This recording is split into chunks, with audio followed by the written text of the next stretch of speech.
கண்மணி அன்போடு காதலன் நான் எழுதும் கடிதமே. பொன்மணி உன் வீட்டில் சௌக்கியமா? நான் இங்கு சௌக்கியமே. உன்னை எண்ணி பார்க்கையில் கவிதை கொட்டுதே, அதை எழுத நினைக்கவே வார்த்தை முட்டுதே. ஓ கண்மணி அன்போடு காதலன் நான் எழுதும் கடிதமே. உண்டான காயமிங்கு தன்னாலே ஆறிப்போன மாயமென்ன பொன்மானே பொன்மானே. எந்த காயம் மாறும்போது தன்னாலே அழுகை வந்தது. மனிதன் உணர்ந்து கொள்ள இது மனித காதல் அல்ல, அதையும் தாண்டி புனிதமானது.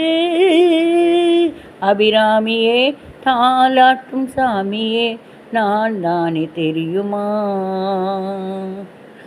அதுவும் உனக்கு புரியுமா? சிவகாமியே சிவனில் நீயும் பாதியே, அதுவும் உனக்கு புரியுமா? சுபலாலி லாலியே லாலி லாலியே, அபிராமி லாலியே லாலி லாலியே.